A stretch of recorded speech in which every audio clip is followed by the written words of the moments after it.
Lux के studio room में कुछ देर पहले काफ़ी हद तक गहमा-गहमी थी। सभी डिज़ाइनर नाक-नाक काम में डूबे हुए थे। इस वक्त लंच ब्रेक थी और तकरीबन सभी लंच के लिए गए थे। एक फजर ही थी जो स्टूडियो में बैठी थी। माथे और हाथ की पट्टी अब उतर चुका थी। वो गोद में टेप रखे, कानों में हैंड फ्री लगाए इसे सुन रही थी। इसकी ज़िंदगी में दो ही चीज़ें बची थीं, एक लक्स और इसके कॉस्ट्यूम, दूसरी ये टेप। ये इसकी ज़िंदगी का हिस्सा बन चुकी थी। वो तमाम ममालिक, वो जगहें जो शायद वो कभी न देख पाती, वो उन्हें विलियम के ज़रिए घूम चुकी थी। इसकी बातें फजर की ज़िंदगी का हिस्सा बन चुकी थीं। हर इंसान का एक एस्केप होता है और फिल वक्त फजर का एस्केप ये टेप थी। वो आजकल किताबें नहीं पढ़ रही थी, वो टेप ऑन करती थी और अलग अलग दुनिया में पहुंच जाती थी। वो दुनिया जो फेरी टेल जैसी थी, एक ज़ख्मी और जहरीली fairy tale. Mister Joseph, Nanny, George, Nancy, Nisa और नील से इसका गायबाना तारुफ हो चुका था। एडिनबरा का मशहूर प्रोडक्शन हाउस और जोसेफ पैलेस इसे सबसे उनसियत सी हो गई थी। वो इसे किसी किताब की तरह जी रही थी और फ़र्क ये था कि इस फेरी टेल के सभी किरदार असली थे। कभी कभी वो आंखें बंद करती तो खुद को जोसेफ पैलेस के बाहर खड़ा पाती। वो देखना चाहती थी कि वो बाहर से कैसा दिखता था और वहाँ रहने वाले लोगों ने कैसी शाहाना ज़िंदगी जी थी, बल्कि जी रहे थे। पर जिस चीज़ ने इसे इस कहानी से पर जिस चीज़ ने इसे इस कहानी से जुड़ने पर मजबूर किया था, वो दर्द था, बेइंतहा दर्द। इस कहानी में दर्द था। ये एक जहरीली फेरी टेल थी और वो ठहरी बुरी जादूगरनी। फिर कहानी से जुड़ना तो बनता था ना। इस वक्त वो अकेली स्टूडियो में बैठी थी। इसके सामने स्केच बुक खुली थी और वो हाथ में पेंसिल थामे से स्केच बुक पर चला रही थी। खाली स्टूडियो में कागज़ पर उभरने वाली पेंसिल की आवाज़ गूंज रही थी। वो जिस्मानी तौर पर यहाँ थी, पर ज़हनी तौर पर वो विलियम के साथ कोलंबिया के जंगलात में थी। एक बहुत बड़ा प्रोडक्शन हाउस चाहता है कि मैं कोलंबिया के जंगलात की रिकॉर्डिंग्स करूं। एक अच्छी ऑफ़र थी। मैं यहाँ आ गया। इसके बाद मुझे कनाडा जाना है। मुझे हकीकी भेड़ियों की रिकॉर्डिंग्स करनी है। टेप खामोश हो गई। यकीनन वो अपने काम में मसरूफ़ हो गया था। लगता है तुम मकड़ियों से काफ़ी ऑब्सेस्ड हो। गहरी खामोशी में मैडम सोनिया की आवाज़ गूंज उठी। फजर चौंक कर जैसे हकीकी दुनिया में लौटी। इसने स्केच बुक को देखा तो वहाँ एक बड़ी सी मकड़ी चमक रही थी। यानी वो रिकॉर्डिंग सुनते हुए मकड़ी बना रही थी। इसके उकब में सोनिया सुल्तान झुकी हुई थी। फजर ने हैंड फ्री उतारी और टैप को मेज़ में रख के अपने बैग में डाल लिया। सोनिया ने इसे टेप रखते देखा था। हो सकता है ये मकड़ियाँ मुझसे ऑब्सेस्ड हों, वो इत्मीनान से बोली।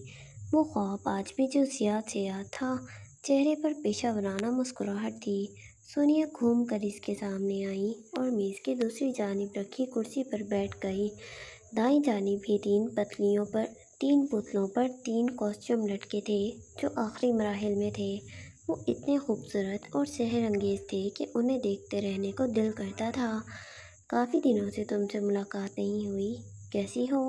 वो फजर के सामने बैठी थी। मैं ठीक हूँ। काम का प्रेशर आपके सामने ही है, वो स्केच बुक बंद करते हुए बोली। आज रईस ग्रुप के साथ डिनर है, एक ऑफिशियल डिनर मीटिंग। आने वाले शो के बारे में डिस्कशन है। तुम साथ चलना चाहोगी? फजर ने पूरी तवज्जो से इनकी बात सुनी। बस कुछ दिन। हाँ, कुछ दिनों बाद वो पेरिस में होगी। वहाँ इसके मलबूसात की नुमाइश होगी। ये कोई छोटी बात नहीं थी, पर रईस के साथ डिनर, इस शख्स को इसकी कामयाबियों और इसकी पहचान देखकर अच्छा खासा इंसान एहसास कमतरी का शिकार हो जाए। नहीं, मेरे लिए मुमकिन नहीं। मेरी मदर की तबीयत ठीक नहीं है, मुझे उन्हें अस्पताल ले जाना है। इसने सहूलत से इनकार किया और ये सच था। अम्मा की तबीयत पिछले काफ़ी दिनों से ख़राब थी। उसी दिन से जिस दिन फजर का एक्सीडेंट हुआ था। तूफ़ान आया और गुज़र गया, अलबत्ता गहरे निशान छोड़ कर गया था जिसे अम्मा भर सकती थी और ना ही वो खुद। ओह, कोई मसला नहीं है, तुम उनका ख्याल रखो। वो उठ खड़ी हुई। फजर ने भी मज़ीद कोई बात नहीं की। वो करना ही नहीं चाहती थी। सोनिया जिस खामोशी से आई थी उसी खामोशी से वापस चली गई। कुछ देर बाद इसे भूख का एहसास हुआ तो वो अपना बैग वहीं छोड़ दिए अपना फ़ोन उठाए स्टूडियो से बाहर निकल आई। इसका रुख अब कैफ़े की जानिब था। वो अपने ध्यान में चल रही थी जब कैफ़े के दाखिले में ही किसी ने इसे पुकारा, फजर महराज। वो रुक गई। गर्दन मोड़कर दाईं जानिब देखा तो जुनैद खड़ा था। फजर के चेहरे पर साया सा लहराया। इसे देखते ही फजर को वो दिन याद आ जाता था। हाय, मैं जुनैद हूँ। वो अपने मेज़ से उठकर इसकी जानिब बढ़ा और अपना तारुफ करवाया। फजर इसे उलझन भरी नज़रों से देखे गई। चश्मे के पीछे से झांकती इसकी हेज़ल आंखें जुनैद को देखकर खुश तो हरगिज़ नहीं हुई थीं। क्या मैं आपको याद हूँ? इसने करीब आकर सवाल किया। साफ ज़ाहिर था कि वो इससे बात करना चाहता था। क्या मैं आपको जानती हूँ? अगले ही लम्हे से पुरसुकून होते हुए पूछा। मुझे नहीं, विलियम जोसेफ को तो जानती होंगी ना? इसने बराह रास्त विलियम का जिर इसने बराह रास्त विलियम का जिक्र किया। फजर के अंदर एक ठंडी लहर दौड़ गई। साफ साफ बात करें, इसने खुद पर जब्त करते बिजार से लहजे में कहा। विलियम से रब्ता है आपका? उसने रास्ताना अंदाज में पूछा। फजर ने इसे यूं देखा जैसे इसका दिमाग फिर गया हो। मेरा इससे रब्ता क्यों होगा? वो हत्थे से उखड़ गई। लहजा धीमा था पर तासुरात गज़बनाक थे। शौहर है आपका? इसलिए पूछा। वो यूं बोला जैसे इन्होंने लव मैरिज की हो। ओह प्लीज़, बार बार याद दिलाकर क्या साबित करना चाहते हैं? वो सीने पर हाथ बांधती सीधी हुई। वो लव मैरिज नहीं थी। मेरा इससे रब्ता क्यों होगा? न उसे इस शादी में दिलचस्पी थी, ना ही मुझे। अब प्लीज़ इस चैप्टर को बंद करें और भूल जाएं। वो इसे खरी खरी सुनाकर आगे बढ़ी। आखिरी बार मेरी इससे बात हुई तो वो पाकिस्तान आना चाहता था। इसकी टिकट भी हो चुकी थी। मुझे लगा शायद आपको कुछ खबर हो। मेरा इससे रब्ता नहीं हो रहा, इसने उकब से कहा। लहजा धीमा ही रखा गया। फजर रुक गई। इसने पलट कर देखा। तो मैं क्या करूं? इसने अबरोज गाए पूछा। वो आपके काम आया था।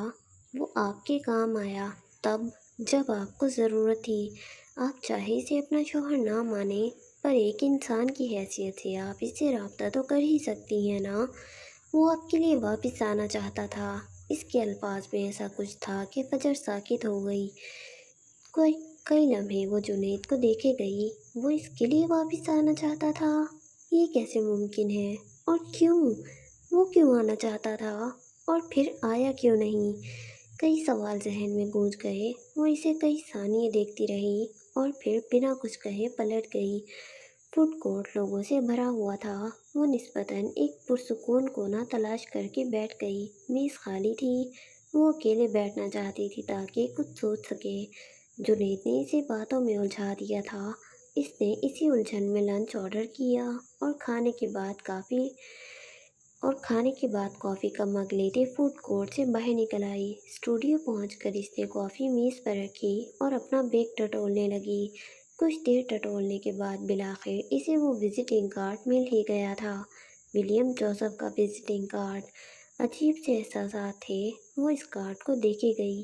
क्या मुझे इसे फ़ोन करना चाहिए? कई लम्हों की कशमकश के बाद इसने बिल आखिर अपना फ़ोन उठाते विलियम का नंबर मिलाया। हलक खुश्क हो गया। अगर वो इसके फ़ोन करने पर फैल गया तो? अगर इसने गलत मतलब निकाल लिया तो? बहुत सारे ख़दशात थे जो फ़ौरन दम तोड़ गए क्योंकि विलियम का नंबर बन जा रहा था। इसने अटका हुआ सांस बहाल किया और कार्ड वापस बैग में फेंक दिया। वो इसे अब दोबारा फ़ोन नहीं करने वाली थी।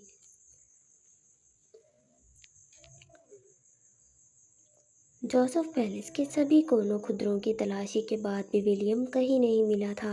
तह खाने का कोना कोना देख लिया था। नील और ईसा मासूम की हालत ख़राब हो चुकी थी। जॉर्ज ने उन्हें पूरा जोसेफ पैलेस दिखा दिया था। वो जब वापस आए तो मिस्टर जोसेफ उसी सोफे पर इत्मीनान से बैठे थे। उन्हें अपनी जानिब आते देखकर वो उठ खड़े हुए। निसा और नैनी एक जानिब सोफे पर बैठी थी। पॉल का सर झुका हुआ था जबकि चेहरे पर उलझन थी। मिस्टर जोसेफ, पॉल ने आते ही कुछ कहना चाहा। मुझे उम्मीद है आइंदा मैं तुम तीनों की शक्ल नहीं देखूंगा। उन्होंने दरवाजे की जानिब इशारा किया। पॉल के अल्फाज मुंह में ही दम तोड़ गए। इसने एक नज़र निशा को देखा। वो उससे बात करना चाहता था, पर मिस्टर जोसेफ की मौजूदगी में ये नामुमकिन था। निशा ने इसे देखा और नजरें चुरा ली। फिर वो तीनों बिना कुछ कहे जोसेफ पहले से बाहर निकल गए। निशा वापस अपने कमरे में चली गई और मिस्टर जोसेफ अपने कमरे में आ गए। आते ही उन्होंने दरवाज़ा बंद कर लिया। सबसे इनकी कनपटियाँ फूली हुई थी। इनकी मेज़ पर खाने की ट्रे रखी थी। उन्होंने आते ही अपना कोट उतारा, टाई की नॉट ढीली करके इसे उतार दिया, शर्ट के कप फोल्ड करके कोहनियों तक कर लिए। एक नज़र खुद को आईने में देखा। इनका एक भी बाल सफ़ेद नहीं था। आंखें स्याह और सर थी और चेहरा स्पॉट। वो कई लम्हे खुद को देखते रहे। फिर उन्होंने खाने की ट्रे उठा ली। आगे बढ़कर अपनी बड़ी सी अलमारी का पट खोला। सामने ही इनके महंगे तरीन सूट पड़े थे। एक हाथ से कपड़ों को साइड किया और कपड़ों के पीछे की दीवार वाज़ेह हुई। पत्थर की दीवार। उन्होंने बेतासुर चेहरे के साथ सामने ही दीवार पर एक मखसूस मुकाम पर हाथ रखकर दबाया तो वो दीवार एक भारी आवाज़ से खुलती चली गई, जैसे कोई पत्थर अपनी जगह से हिल गया हो। जब दीवार पूरी खुल गई तो इनके सामने ही बड़ी सी राहदारी थी। उन्होंने अंदर दाखिल होते पहले अलमारी का पट बंद किया और इसके बाद वो पत्थर की दीवार पार करते वो दीवार फिर इसी आवाज़ से बंद हो गई। आह! विलियम ये देखता तो हैरान होता। पूरा बचपन वो चारों जोसेफ पैलेस में इस खुफिया अलमारी को तलाश करते रहे, जिसके पार की दुनिया बिल्कुल अलग थी, बिल्कुल नार्निया जैसी। लेकिन अफसोस, उन्हें वो अलमारी कभी नहीं मिली। पर वो नहीं जानते थे कि इस अलमारी का, इस खुफिया दरवाजे का वजूद था। पर इसका गुजर मिस्टर जोसेफ जैसे ड्रैकुला के कमरे से होता था। वो हाथ में खाने की ट्रे पकड़े एक लंबी राहदारी से गुजर रहे थे, जिसके दोनों जानिब मशालें रोशन थीं। और फिर सीढ़ियाँ नजर आईं, तहखाने की सीढ़ियाँ जैसे पाताल में उतर रही थीं। सर्द कसीफ हवा का एक झोंका ऊपर आया, जिसमें सदियों के घुटन नुमा नमियात की बास थी जिसमें सदियों के घुटन और नमकियात की बास थी। मिस्टर जोसेफ के भारी कदम लकड़ी की सीढ़ियों पर गूंज रहे थे। हर कदम एक अजियत का परतू था। उन्होंने खुद अपने खून, अपने वली अहद को इस तारीकी, इस सर्द मेहर खामोशी के सुपुर्द कर रखा था। इसका जुर्म क्या था? इसकी सबसे बड़ी बगावत, इसका खुदा बदल गया था। वो नीचे उतर रहे थे। निगाहें इसकी एक वजूद को तलाश कर रही थी जो इन तारीकियों का मकीन बन गया था। और फिर उन्होंने इसे देखा, कमरे के ऐन वस्त में, जहाँ छत से एक जंग आलूद कुंडा लटक रहा था। विलियम ज़मीन पर झुका हुआ था। इसके हाथ मजबूत जंजीरों से बंधे थे, जो ऊपर कुंडे में पेवस्त थीं। कलाइयाँ शायद लहूलुहान थीं, मगर इसने परवाह नहीं की। इसका सर सजदे में था, पेशानी ठंडे पत्थर को छू रही थी। इसकी फटी हुई कमीज, बिखरे बाल और जिस्म पर जख्मों के निशानात इस पर बीती अजियत की गवाही दे रहे थे। मगर इसके सजदे में एक अजीब इत्मीनान था, एक गहराई थी। मिस्टर जोसेफ वहीं सीढ़ियों पर साकित रह गए। इनके हाथ में पकड़ी खाने की ट्रे लरस रही थी, जिसका अक्स सामने दीवारों पर खौफनाक साए बना रहा था। उन्होंने क्या सोचा था? वो विलियम को रोता बिलखता पाएंगे, माफ़ी मांगता देखेंगे, या शायद गुस्से से भरा हुआ। मगर ये क्या था? ये तो एक और ही मंजर था। विलियम के होंठ आहिस्ता आहिस्ता हरकत कर रहे थे। खामोश सरगोशियाँ जो तहखाने की पुरस्रार खामोशी में एक अलग ही आहंग पैदा कर रही थी। ये अरबी के वो कलमात थे जो मिस्टर जोसेफ के लिए अजनबी नहीं थे, पर नागवार थे, जिन्हें सुनकर इनका खून खौल उठता था। मगर आज इनके कलमात में एक मगर आज इन कलमात में एक अजीब तासीर थी। वो विलियम जो हमेशा पुरएतमाद और रोशन चेहरा रखता था, आज इस हाल में भी एक पुरसुकून चेहरे के साथ अपने खुदा से सरगोशी कर रहा था। ये मंजर उन्होंने पहले भी देखा था, सालों पहले। उफ़क़, उनकी बीवी, इनकी महबूब बीवी, वो ऐसे ही सजदे किया करती थी। मिस्टर जोसेफ को लगा जैसे सांस सीने में अटक गया हो। वो विलियम की कैद के बाद आज दूसरी दफा इसे देख रहे थे। बड़े हुए बाल जो चिपके हुए थे, जिस्म पर मौजूद कपड़े फट चुके थे, इसकी रंगत गहरी दिखाई दे रही थी। इसके जिस्म पर जगह जगह जख्मों के निशान थे। इसका वजूद किसी भिखारी का वजूद लग रहा था, पर वो यूं सजदा कर रहा था जैसे सारी दुनिया की सल्तनत इसके पास हो। इस ख्वाब के बाद जब इसने अपने ही बचपन को अपने सामने देखा, इस लम्हे के बाद विलियम को अपना जिंदा होने का ख्याल आया था। वो जिंदा था तो फिर सजदा क्यों नहीं? जितना इसे याद आता था इतना तो वो कर ही सकता था। यहाँ साथ ही वॉशरूम था। इसकी जंजीरें इतनी लंबी थीं कि वो वहाँ तक जा सकता था और इसमें पानी कतरा कतरा आता था। इसने आज खुद को अच्छी तरह साफ करने के बाद वज़ू किया और खुदा के हुजूर सजदा रेज़ हो गया। मिस्टर जोसेफ को लगा जैसे किसी ने इसके सीने पर भारी पत्थर रख दिया हो। ये इत्मीनान कहाँ से आया था? ये कैसी रोशनी थी जो इस तारीकी में भी विलियम के चेहरे से फूट रही थी? क्या ये वही इस्लाम था जिससे वो इतनी नफरत करते थे, जिसने इनके बेटे को इनसे छीन लिया था? विलियम ने आहिस्तगी से सजदे से सर उठाया। इसकी आंखें जर्द थीं, मगर इनमें चमक थी, एक ऐसी चमक जो मिस्टर जोसेफ ने पहले कभी नहीं देखी थी। इसने कुछ लम्हों बाद सलाम फेरा और इसकी निगाहें सीधी बाईं जानिब खड़े बाप से मिली। इन निगाहों में कोई शिकवा नहीं था, कोई इल्तिजा नहीं थी, कोई खौफ नहीं था, बस एक गहरी खामोशी थी और शायद एक हल्की सी उदासी। बाप और बेटे के दरमियान ये खामोश मुकालमा शायद सदियों पर मुहित था। एक तरफ इक़्तिदार, रिवायत और सदियों पुराना मजहब था, दूसरी तरफ ईमान, यकीन और एक नया रास्ता। जंजीरें सिर्फ विलियम के जिस्म में नहीं थीं, वो इन दोनों के दिलों में भी पड़ चुकी थीं। एक को अपने तख्त की फिक्र थी, दूसरे को अपनी पहचान की। मिस्टर जोसेफ आगे बढ़े और उन्होंने खाने की ट्रे को मेज़ पर रख दिया। विलियम अब दुआ के लिए हाथ उठाए हुए था। उन्होंने उसने दुआ मांगी और हाथ गिरा दिए। डैड, इसने अपनी जानिब पुश्त किए इसने अपनी जानिब पुश्त किए खड़े अपने बाप को पुकारा। मिस्टर जोसेफ का दिन सीने में ही उलट पलट गया। महीने गुजर चुके थे, पर विलियम की जिद नहीं टूटी थी। मुझे लगा था आप नहीं आएंगे। वो पीछे हो बैठा, दीवार से टेक लगा ली। जिस्म में ज़्यादातर बैठने की हिम्मत नहीं थी। लहजे में बात के लिए ज़रा भी नफरत नहीं थी। मिस्टर जोसेफ ने पलट कर इसे देखा। इस बार आंखों में तकलीफ नहीं थी, वो खुद पर काबू पा चुके थे। विलियम के वजूद को गहरी नज़रों से देखा और फिर इनके चेहरे पर इस्तेहज़ा उभरा। मुझे तुम्हें यहाँ देखकर अफसोस हो रहा है। यही थी तुम्हारी मंजिल? इस गंदगी में तुमने इसे कबूल कर लिया? इनका लहजा सर्द था। यही वो जगह है जहाँ आपने मुझे पहुँचाया है डैड। इसके सुकून में कोई कमी नहीं आई। उन्होंने बेयकीनी से विलियम को देखा। दोनों बाजू पीछे बंधे थे। वो 2 कदम चलकर आगे आए। चाल में शहंशाहों जैसा रौब था।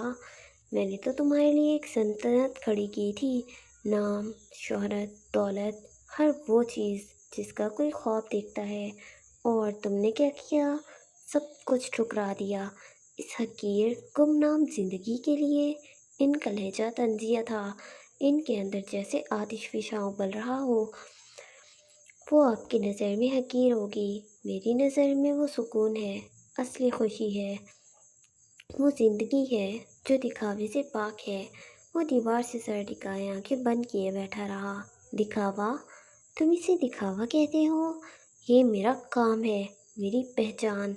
इस काम ने मुझे ये मकाम दिया है। और तुम्हें मालूम है तुम्हारी क्या औकात है इसके बगैर? वो चलते हुए आए और इसके करीब पंजों के बल बैठ गए। वो वजीहा चेहरा जिसे अपने ऊपर गुरूर था, जिसने इसे गुरूर में शोबिस को ठुकरा दिया था, वो चेहरा अब बमुश्किल नज़र आता था। तुम्हारी औकात एक गंदी नाली के कीड़े जितने भी नहीं है। तुम्हारी खुशकिस्मती कि तुम मेरे घर पैदा हुए। इनके लहजे में नफ़रत थी, शदीद नफ़रत। इनकी गर्म सांसें विलियम के चेहरे से टकरा रही थीं। वो इसे कच्चा चबा जाना चाहते थे। मेरी औकात? विलियम ने आंखें खोली। मैं एक इंसान हूँ, کافی نہیں ہے یہ؟ اس کی کتھئی آنکھوں میں الجھن ابھری۔ انسان؟ مسٹر جوزف کا قہر آلود کہا گونجا۔ انسان تو گلی گلی پھرنے والا بھکاری بھی ہوتا ہے۔ تم تو ولیم جوزف تھے، میرے بیٹے، اس شخص کی اولاد جس کے نام سے دنیا کانپتی ہے، جس کی ایک ہاں یا نہ اس کی کسی کی قسمت بنانا یا بگاڑ سکتی ہے۔ ایک منٹ۔ جس کی ایک ہاں یا نہ کسی کی قسمت بنا یا بگاڑ سکتی ہے۔ ان کے لہجے میں غرور ناچ رہا تھا۔ انہیں اپنی پہچان پر فخر تھا، انہیں اپنی طاقت پر فخر تھا۔ ولیم انہیں دیکھتا رہا۔ وہ خوبصورت چہرے والا شخص جس کا باپ تھا۔ یہ سب کرنے کے باوجود، اتنی تکلیف سہنے کے باوجود بھی اسے اپنے باپ سے نفرت محسوس نہیں ہوئی۔ وہ اپنی ماں کے حوالے سے ان سے ناراض تھا، پر اپنی وجہ سے ان سے نفرت نہیں کر سکتا تھا۔ جیسے ولیم کو اس کی پہچان عزیز تھی، ویسے ہی اس کے باپ کو بھی تھی، اور اس بات پر ولیم کو مسٹر جوزف پر بے اختیار پیار آیا۔ وہ پھیکا سا ہنس دیا۔ وہ نرم آنکھوں سے اپنے باپ کو دیکھتے ہوئے مسکرا رہا تھا۔ یاد رکھنا ولی، وہ تمہارا باپ ہے۔ تھپڑ مارے، مکہ مارے یا پھر لات مارے، چپ کر کے کھا لینا، اف تک نہ کرنا۔ اسے اس ماموں کی بات یاد آئی۔ یہ وہ شخص تھا جس سے اس کی ماں کو محبت تھی، جس کے لیے اس نے اپنے پورے خاندان کو چھوڑ دیا تھا۔ یہ شخص اس کی ماں کو عزیز تھا، پھر وہ اسے نفرت کیسے کر سکتا تھا؟ مسٹر جوزف کو اس کے یوں مسکرانے پر پاگل کا گمان ہوا۔ تبھی آپ نے مجھ سے میری پہچان چھین لی، اپنی طاقت کے بل پر۔ حقیقت تو یہ ہے، یہ طاقت، یہ کنٹرول، یہ لوگوں کی زندگیوں سے کھیلنا، یہ سب مجھے کھوکھلا محسوس کرواتا ہے۔ مجھے کبھی دلچسپی محسوس ہی نہیں ہوئی۔ اس کی زبان آج بھی اپنے باپ کے سامنے ویسے ہی چلتی تھی۔ وہ بیڑیوں سے بندھے ہونے کے باوجود انہیں سلگانے کی اہلیت رکھتا تھا۔ کھوکھلا؟ مسٹر جوزف نے بے یقینی سے اسے دیکھا۔ یہ بیڑیاں پہن کر، اس اندھیرے میں سڑ کر بھرپور محسوس کر رہے ہو؟ تم ہمیشہ سے ہی بے وقوف تھے ولیم۔ وہ اٹھ کھڑے ہوئے۔ ان کی نظریں اب کچھ ڈھونڈ رہی تھیں۔ میں یہاں اپنی مرضی سے نہیں ہوں۔ یہ میرا قصور ہے کہ میں نے اپنی پہچان کو چنا، نہ کہ وہ جو آپ چاہتے تھے، اور مجھے یہ افسوس ہے کہ آپ جیسا بااثر شخص، اسٹار لائٹ اسٹوڈیو کا مالک، اتنی سی بات برداشت نہیں کر پایا۔ اس کا لہجہ آنچ دیتا تھا۔ تمہاری اپنی مرضی؟ تمہاری پہچان کیا حیثیت رکھتی ہے؟ تم میرے نام کے بغیر کچھ بھی نہیں ہو۔ تمہارا نام تمہارے لیے کافی نہیں ہے۔ ان کی آواز تہہ خانے کے اس خفیہ حصے میں دیواروں سے ٹکرا کر گونج رہی تھی۔ تم میرے بیٹے ہو، تمہاری مرضی وہی ہونی چاہیے جو میں طے کروں گا۔ ابھی بھی وقت ہے، پلٹ آؤ ولیم۔ تمہیں اس پروڈکشن ہاؤس کو سنبھالنا ہے، میرے نام کو آگے لے کر جانا ہے، تمہیں اس شہرت کا دنیا کا وارث بننا ہے۔ میں تمہیں آخری موقع دیتا ہوں۔ ان کی نظریں ایل سی ڈی کے نیچے پڑے ایک باریک سے چاقو پر گئیں جو شاید جارج سے وہاں گر گیا تھا۔ مسٹر جوزف آگے بڑھے اور جھک کر اس چاقو کو اٹھایا، اسے کھول کر دیکھا۔ مشعلوں کی روشنی میں چاقو کی تیز دھار چمک رہی تھی۔ ولیم نے مسٹر جوزف کے ہاتھوں میں اس چاقو کو دیکھا۔ میں نے اپنی پہچان چن لی ہے ڈیڈ۔ میں ایک عام انسان کی زندگی جینا چاہتا ہوں۔ میں اپنے فیصلے خود کرنا چاہتا ہوں۔ اس کا ایک ایک لفظ مسٹر جوزف کو بھڑکا رہا تھا۔ ایک عام آدمی؟ تم عام نہیں ہو ولیم، تم خاص تھے۔ تم میری محنت کا ثمر تھے۔ تم نے عام زندگی چن کر سب مٹی میں ملا دیا۔ یہ میری توہین ہے، میری ساری زندگی کی محنت کی توہین۔ وہ چاقو کی دھار پر انگلی پھیرتے اٹھ کھڑے ہوئے۔ دھار اتنی تیز تھی کہ ان کی انگلی پر کٹ لگا، خون کی لکیر بہہ نکلی۔ یہ آپ کی توہین نہیں، یہ میری زندگی ہے، اور میں اسے اپنی مرضی سے جینا چاہتا ہوں۔ مجھے وہ چمک دمک، وہ چھوٹے رشتے، وہ ہر وقت کی نمائش نہیں چاہیے۔ مجھے سادہ زندگی چاہیے۔ سادگی؟ مسٹر جوزف طنزیہ ہنسے۔ سادگی تو ناکام لوگوں کا بہانہ ہوتا ہے ولیم۔ کامیاب لوگ تو آسمان چھوتے ہیں، نام بناتے ہیں، اور میں نے تمہیں یہ موقع دیا تھا، پلیٹ میں رکھ کر دیا تھا۔ ان کا دل تڑپ رہا تھا۔ اتنا کچھ کرنے کے باوجود میں ولیم نے واپسی کا راستہ اختیار نہیں کیا، اور وہ میری روح پر بوجھ تھا۔ مسٹر جوزف ایک قدم آگے بڑھے، غصے سے آنکھیں سرخ تھیں۔ تمہاری اوقات ہی کیا ہے ولیم؟ سوچ کر بتاؤ، تم ہو کون میرے بغیر؟ اس نام کے بغیر، اس دولت کے بغیر تم صفر ہو، ایک گمنام صفر۔ تمہارا وجود صرف اس لیے ہے کہ تم میرے بیٹے ہو۔ ان کی آنکھیں سرد تھیں، سرد جمع ہوا لاوا کبھی دیکھا ہے آپ نے؟ ولیم نے نظریں مضبوطی سے مسٹر جوزف کی نظروں میں گاڑ دیں۔ آپ نے مجھے جسم دیا، مگر میری روح میری اپنی ہے۔ میری اوقات اس بات سے نہیں ناپی جائے گی کہ میں کتنا امیر ہوں یا کتنا مشہور، بلکہ اس بات سے کہ میں اپنی نظر میں کیا ہوں، اور میں ولیم ولی ہوں۔ میرے باپ کا نام جوزف پیٹرسن ہے، اور اس حقیقت کو کوئی نہیں جھٹلا سکتا۔ مسٹر جوزف کو جیسے کسی نے گونگا کر دیا ہو۔ بیٹی کی آنکھوں میں کوئی خوف، کوئی پچھتاوا نہیں تھا، صرف ایک اٹل یقین تھا جو باپ کی ساری طاقت، ساری دولت اور سارا نام نہ خرچ سکا۔ ایک لڑکی کی خاطر، ایک لڑکی کی خاطر تف ہے تم پر ولیم۔ وہ ایک لڑکی میری بیوی ہے، جیسے میری ماں آپ کی بیوی تھی، جسے آپ نے اکیلی چھوڑ دیا مرنے کے لیے۔ لیکن میں اپنی بیوی کو نہیں چھوڑ سکتا، مجھے جانا ہے، مجھے جانے دے ڈیڈ۔ وہ بھوک سے دکھتی انتڑیوں پر قابو پاتے بولا۔ انرجی ختم ہو چکی تھی، لیکن اس کی باتوں نے مسٹر جوزف کی رکتی رگ پر ہاتھ رکھ دیا تھا۔ وہ جیسے تڑپ کر رہ گئے۔ اسپاٹ چہرہ سرخ پڑ گیا، آنکھیں غضبناک تھیں۔ وہ شراب ہے، جھوٹ ہے، موت ہے، وہ زور سے چلائے۔ ان کی آواز گونج کر رہ گئی، درد بھری آواز۔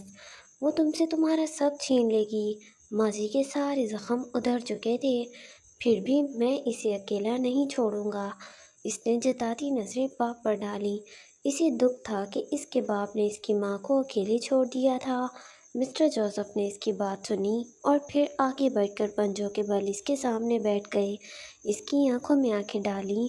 مسٹر جوزف ان آنکھوں کو کیسے بھول سکتے تھے؟ وہ آنکھیں افق کی آنکھیں تھیں۔ ان آنکھوں سے کبھی انہوں نے محبت کی تھی۔ بہت غرور ہے نا تمہیں اپنے اس خوبصورت چہرے پر؟ انہیں ولیم کا ہر وہ انکار یاد آیا جب وہ چاہتے تھے کہ ولیم ان کے لیے ایک فوٹو شوٹ کرے، یہ چہرہ ان کی نئی پہچان بنے۔ کیونکہ یہ میرا چہرہ ہے، یہ میری پہچان ہے۔ وہ باپ کی آنکھوں میں آنکھیں ڈالے بولا۔ مسٹر جوزف نے سرد نگاہوں سے اسے دیکھا اور پھر مسکرا دیے، ایک سرد مسکراہٹ، روح کھینچ لینے والی مسکراہٹ۔ دیکھتا ہوں اب تمہیں اس چہرے کے ساتھ کون قبول کرے گا۔ انہوں نے ہاتھ میں پکڑا وہ نازک سا چاقو اوپر اٹھایا۔ ولیم نے اس چاقو کو دیکھا اور اس کی ریڑھ کی ہڈی میں سنسناہٹ دوڑ گئی، پر اس کے اطمینان میں کمی نہیں آئی۔ تمہیں کوئی قبول نہیں کرے گا ولیم، تم بہت پچھتاؤ گے۔ انہوں نے ٹھنڈے ٹھار لہجے میں کہتے وہ چاقو اس کے بائیں گال پر رکھا۔ ولیم کی روح کا پرندہ جسم میں ہی پھڑ پھڑا کر رہ گیا۔ بس ایک اقرار، میں تمہیں آخری موقع دیتا ہوں، لوٹ آؤ ولیم۔ ان کی بات سنتے ہی ولیم نے دیوار سے ٹیک ہٹا لی۔ وہ دو زانوں ہو بیٹھا، کندھے چوڑے کیے اور گردن اکڑا لی۔ اس کا سر اٹھا ہوا تھا۔ ایک بیٹا ہونے کی حیثیت سے مجھے حکم ہے کہ میں آپ کا فرما بردار رہوں، پر میرا یہ سر صرف ایک خدا کے سامنے جھکے گا۔ وہ تیار تھا ہر تکلیف کے لیے، وہ تیار تھا مرنے کے لیے۔ اس کی بات سے مسٹر جوزف کے اندر ایسا ابال اٹھا کہ انہوں نے اپنے چاقو والے ہاتھ پر گرفت مضبوط کی۔ وہ چہرہ جو انہیں عزیز تھا، جس سے انہیں محبت تھی، وہ وجود جو ان کا اپنا وجود تھا، جو ان کا خون تھا، اس نے مجبور کر دیا تھا کہ وہ ایسا کرتے۔ اور پھر اگلے ہی پل مسٹر جوزف نے اس کے بائیں گال پر رکھے چاقو پر دباؤ بڑھایا۔ ولیم نے اپنے ہاتھوں کی گرفت زنجیروں پر بڑھا کر اس تکلیف کو برداشت کیا۔ اس نے منہ بھینچ لیا، زبان دانتوں تلے دبا لی۔ مسٹر جوزف کی سیاہ آنکھوں میں نمی کی لکیر ابھری، پر انہوں نے چاقو پر دباؤ نہیں چھوڑا۔ انہوں نے گال سے کان کی لو تک اس چاقو کو پوری قوت سے پھیر دیا۔ آخر تک آتے آتے ولیم درد سے بلبلا اٹھا، وہ تڑپ اٹھا، خون اس کے چہرے سے ابل پڑا، تکلیف چہرے سے شروع ہو کر پورے جسم میں پھیل گئی۔ اس کی گھٹی گھٹی چیخیں تہ خانے سے باہر نہیں جا سکیں، وہیں گونجتی رہیں۔ وہ ایک جانب گر گیا، اس کے چہرے سے پھوٹتا خون اس کی گردن پر بہہ نکلا تھا۔ وہ بن پانی کی مچھلی کی طرح تڑپ رہا تھا۔ وہ اپنی تکلیف پر قابو پانے کی کوشش کر رہا تھا۔ اس کی کتھئی آنکھوں سے درد پانی بن کر بہہ نکلا۔ مسٹر جوزف اٹھ کھڑے ہوئے۔ انہوں نے زمین پر گرے ولیم کو بھی دیکھا، جو کسی اور زبان میں کچھ بڑبڑا رہا تھا۔ اس نے گال کے درمیان سے کان کی لو تک ایک بڑا زخم بن چکا تھا۔ میں ولیم ہوں، میں خود کو جانتا ہوں، میں فیصلہ کر چکا ہوں، میں پیچھے نہیں ہٹ سکتا۔ لاہور کی فضاؤں میں اس کا جملہ گونج اٹھا۔ وہ پیچھے ہٹنے والوں میں سے نہیں تھا۔ مسٹر جوزف کچھ کہے بغیر وہیں کھڑے رہے۔ ولیم تب تک تڑپتا رہا جب تک اس کے جسم نے اس درد کو قبول نہیں کیا۔ پھر اس نے منہ بھیجے چہرے کا رخ موڑ کر مسٹر جوزف کو دیکھا۔ آنکھیں جتاتی ہوئی تھیں۔ وہ آج ڈیفالٹ پیس تھا اور اسے اپنے ڈیفالٹ پیس ہونے پر فخر تھا۔ مسٹر جوزف کی زبان گنگ ہو گئی۔ وہ اس منظر کے لیے تیار نہیں تھے۔ وہ ایک قیدی کو دیکھنے آئے تھے، مگر یہاں تو وہ خود ایک عجیب قید محسوس کر رہے تھے۔ ولیم کی پرسکون آنکھوں نے جیسے انہیں اندر تک چیر دیا تھا۔ تہ خانے کی ہوا مزید بوجھل ہو گئی۔ مشعل کی روشنی اب بھی کانپ رہی تھی، مگر اب اس کا سایہ ولیم پر نہیں، مسٹر جوزف کے اپنے متزلزل وجود پر پڑ رہا تھا۔ وہ الٹے قدموں مڑے۔ ان میں وہاں مزید ٹھہرنے کی ہمت نہیں ہوئی۔ وہ تاریک سیڑھیاں چڑھنے لگے۔ دروازہ کڑکڑاہٹ سے کھلا اور بند ہو گیا، مگر اب ان کے ذہن میں ولیم کا سجدہ، اس کی پرسکون صورت اور وہ خاموش آنکھیں نقش ہو چکی تھیں، جو انہیں شاید عمر بھر سونے نہ دیتیں۔ تہ خانے کی تاریکی اب صرف ولیم کا مقدر نہیں تھی، وہ مسٹر جوزف جیسے بادشاہ کے دل میں بھی اتر چکی تھی۔